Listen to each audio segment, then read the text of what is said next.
If you grew up in America during the 1990s, you probably didn't realize just how special your childhood really was. Back then, life moved at a different pace. The internet existed, but it hadn't taken over our lives. Most homes had one family computer, one television in the living room, one phone attached to the wall. And somehow, that was more than enough. We spent more time looking out the window than staring into a screen. Friendships happened face to face. Weekend plans weren't organized through group chats. And memories weren't measured by likes or followers.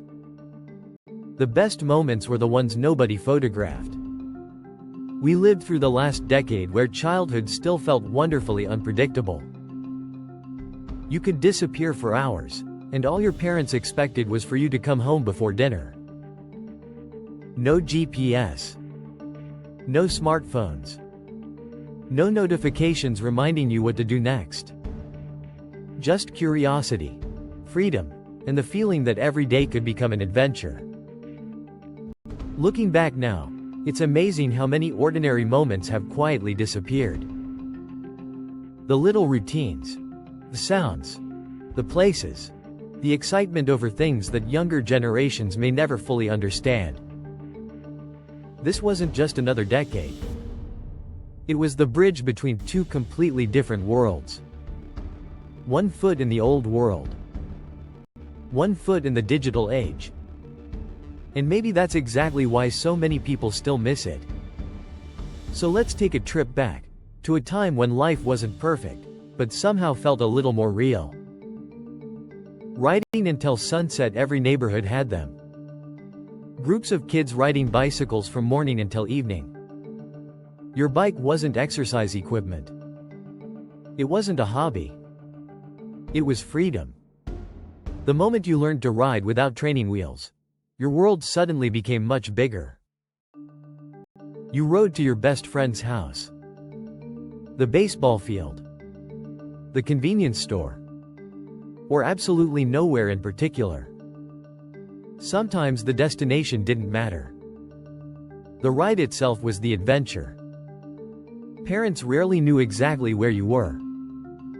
And strangely, everyone seemed perfectly fine with that. The only real deadline was hearing your mom yell your name from the front porch, or seeing the streetlights turn on. That was your signal.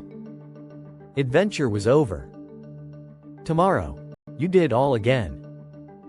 Summer felt endless. Kids today have calendars, summer camps, apps, schedules. But the summers of the 1990s seemed to stretch forever. The last day of school felt like someone had handed you unlimited freedom. You'd wake up whenever you wanted, eat cereal while cartoons played, meet friends outside, and somehow spend 12 straight hours creating games from absolutely nothing. A stick became a sword. A cardboard box became a spaceship. A backyard became an entire kingdom. There were no viral challenges. No endless scrolling. Just imagination doing all the heavy lifting. Looking back, those summers seem almost impossible. 3 months that felt like an entire lifetime. Calling your friend was an adventure before cell phones. Calling your best friend wasn't always simple. First, you had to remember their home phone number. Most of us memorized dozens without even trying. Then came the nervous part. Someone else's parent usually answered. Hello, you hoped it wasn't their dad? You politely asked, "Can I please talk to Jason?" Then came the waiting. You'd hear the phone placed on the table. Someone yelling through the house. Jason, phone. Sometimes it took 2 minutes. Sometimes they never came. Maybe they were outside. Maybe they were grounded.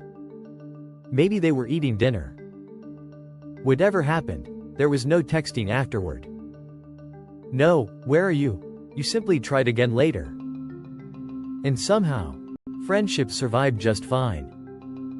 Rainy days were never boring. When storms rolled in, we didn't complain. We got excited. Rain meant a completely different kind of adventure. Board games came out. Blankets became forts. The living room floor turned into an imaginary campsite. You watched raindrops race down the windows.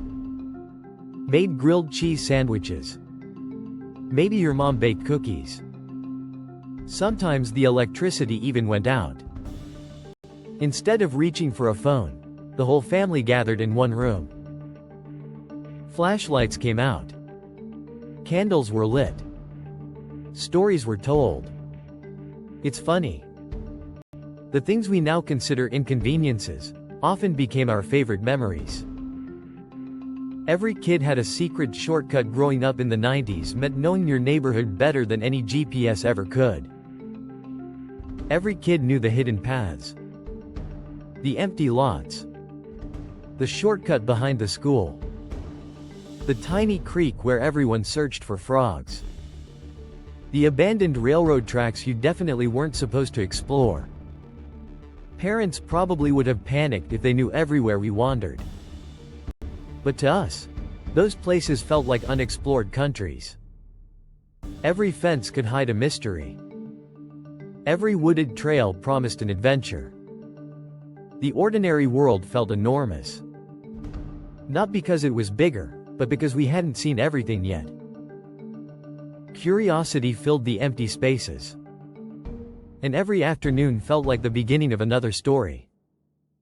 Saturday mornings belonged to kids. There was something magical about waking up early on a Saturday. Not because you had to, but because you wanted to. The house was still quiet. The sun had barely come up.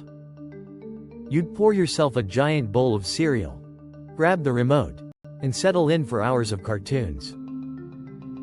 There was no streaming. If you missed your favorite show, you waited until next week. And somehow, that made every episode feel more important. The commercials became part of the experience. Toy ads, cereal commercials, video game previews. You watched every second because there was no skip button. Saturday mornings weren't just television. They were an event. A tradition shared by millions of kids across America. Family road trips. Every family seemed to own that one car. Maybe it was a station wagon. Maybe a minivan. Maybe an old sedan with cloth seats that somehow became unbearably hot every summer. Road trips started before sunrise. Parents loaded coolers, suitcases, blankets, pillows. The trunk barely closed. There were no tablets to keep kids entertained. No Netflix. No YouTube. You stared out the window. Counted cows. Played I Spy. Argued with your siblings over invisible lines on the back seat. Every gas station stop felt exciting. You stretched your legs. Picked out candy. Maybe convinced your parents to buy a souvenir. Looking back, the destination was only half the fun. The book fair was better than Christmas every school had that week. The hallway transformed into a bookstore. Colorful posters. Shiny new books. Pencils. Bookmarks. Funny erasers. Everything suddenly looked like treasure. You walked around holding a few dollars your parents had given you, trying to decide what mattered most. One Goosebumps book? Or two smaller ones? Maybe a dinosaur encyclopedia. Or a joke book you'd read 100 times. Some kids couldn't buy anything, yet still spent every lunch period walking around, dreaming. The Scholastic Book Fair didn't just sell books. It made reading feel exciting. Sleepovers were legendary. A sleepover wasn't just spending the night. It was an adventure. Pizza boxes stacked on the kitchen counter. Video games until 2 in the morning. Watching movies your parents probably wouldn't have allowed. Telling ghost stories. Trying not to laugh after everyone was supposed to be asleep. Eventually, someone always suggested, "Let's stay awake all night." Nobody ever did. By sunrise, everyone was asleep on the living room floor, surrounded by empty soda cans and blankets. Those nights felt endless. Now, they feel priceless. The mall was the place to be before online shopping. The mall wasn't just somewhere to buy things. It was where life happened. Teenagers met friends. Families spent entire Saturdays walking around. The smell of fresh pretzels drifted through the air. Music poured out of every clothing store. The arcade buzzed with excitement. The food court was packed. Even if you didn't buy anything, you still wanted to go. The mall was entertainment. It was social media, before social media existed. Birthdays felt bigger. Birthday parties didn't need expensive decorations. A few balloons. Cake. Pizza. Friends. That was enough. Maybe the party happened at McDonald's, Pizza Hut, Chuck E. Cheese, or simply in someone's backyard. The presents weren't the best part. Playing with your friends was. Every birthday felt like the biggest event of the year. Not because it was perfect, but because everyone was truly present. Waiting made everything better today. Almost everything happens instantly. But growing up in the 90s, waiting was simply part of life. You waited for your favorite TV show. You waited for your birthday. You waited for summer vacation. You waited for the new video game to release. You waited for photographs to be developed. And somehow, that waiting made everything feel more valuable. Anticipation wasn't frustrating. It was exciting. Sometimes, the waiting itself became part of the memory. Christmas morning felt like pure magic. No notifications. No online wish lists. No tracking numbers. Just weeks of staring at toy catalogs, circling everything you dreamed about. Christmas Eve seemed impossibly long. You could barely sleep. Every sound outside made you wonder, is Santa here? Then morning arrived. Wrapping paper covered the floor. Parents smiled while holding cameras. The batteries, of course, weren't included. Those mornings weren't just about presents. They were about wonder. A feeling that's difficult to explain, and impossible to recreate. The first family computer. Every family seemed to gather around one computer. It sat in the living room. Or maybe the dining room. Everyone shared it. You learned to type with 2 fingers. Played solitaire. Paint. Minesweeper. Maybe Oregon Trail if your school had it. The internet was still mysterious. Slow. Almost magical. Nobody imagined that one day we'd carry something thousands of times more powerful inside our pockets. School was more than classes. School wasn't just homework. It was passing handwritten notes, trading snacks at lunch, choosing teams in gym class, field day, talent shows, science fairs, picture day, holiday parties. The excitement of seeing your best friend after an entire weekend apart. The classroom became its own little world. Every year, a completely new adventure. Dinner meant everyone sat together before everyone had their own screens. Families actually sat around the same table. The television stayed off. Someone asked, "How was school?" Stories were shared. Jokes were told. Arguments happened. Laughter happened. Dinner wasn't just about food. It was the one moment every day when everyone slowed down. Without realizing it, those ordinary evenings became lifelong memories. The world changed faster than we realized. Somewhere near the end of the decade, things quietly began to change. The internet became faster. Cell phones became smaller. Computers became common. Little by little, the world became connected. Childhood changed. Neighborhoods became quieter.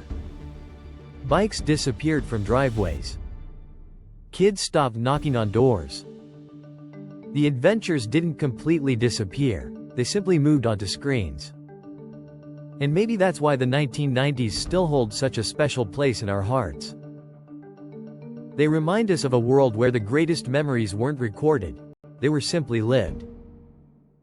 But perhaps the greatest thing about growing up in the 1990s wasn't the toys, or the music, or the technology. It was something much simpler.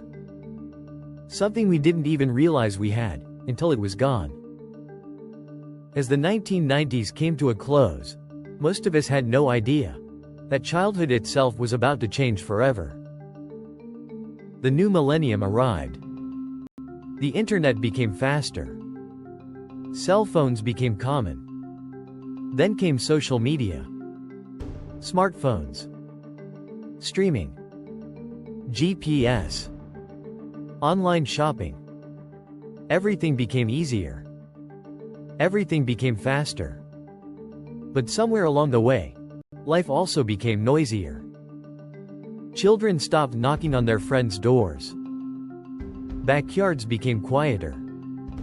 Empty sidewalks replaced the sounds of kids riding bicycles until sunset. Neighborhood basketball hoops gathered dust. Treehouses were forgotten. The places where we once spent entire summers slowly disappeared from everyday life. Maybe that's why so many people look back on the 1990s with such affection. It wasn't because everything was better. It wasn't. Life had its challenges then, just like it does now. But there was something we had that feels incredibly rare today. We were present. When we laughed, we weren't recording it. When we went on vacation, we weren't thinking about posting pictures. When friends came over, they had our full attention. Conversations weren't interrupted by buzzing phones. Dinner wasn't spent looking down at screens. A rainy afternoon could become an unforgettable memory with nothing more than a board game, a blanket fort, or a little imagination. The greatest moments of our childhood weren't carefully planned. They happened by accident. Because boredom forced us to create. Because curiosity pushed us outside. Because the world still felt mysterious. We didn't know every answer in seconds. We explored. We wondered. We imagined. Looking back, the greatest gift the 1990s gave us wasn't a toy, or a television show, or a video game. It was the freedom to simply be kids. To make mistakes. To get dirty. To stay outside until sunset. To build friendships that didn't depend on Wi-Fi. To experience a world where memories lived in our hearts, instead of our camera rolls. Every generation believes its childhood was special. And maybe they're right. But those of us who grew up in the 1990s experienced something truly unique. We witnessed the last years before the digital world transformed everyday life forever. We learned how to live without constant connection, which somehow helped us build stronger connections with each other. We were the generation that remembered phone books and search engines, cassette tapes and MP3s, handwritten letters and email, paper maps and GPS. We stood with one foot in the analog world and the other in the digital age. We didn't just witness history. We lived through one of the greatest transitions modern life has ever seen. And maybe that's why those memories never fade. Because they remind us of something many people are still searching for today. A slower life. A simpler life. A childhood filled with genuine adventure. So if these memories brought a smile to your face, then consider yourself lucky. You didn't just grow up in the 1990s. You grew up during one of the last decades when childhood was measured, not by screen time, but by scraped knees, sunsets, laughing with friends, and coming home only when someone called your name from the front porch. Those days may be gone, but they'll never be forgotten. And for those of us who were there, they'll always feel like home. If these memories brought you back to a simpler time, tell us in the comments. What's the one thing from growing up in the 1990s that you wish still existed today? We'd love to hear your story.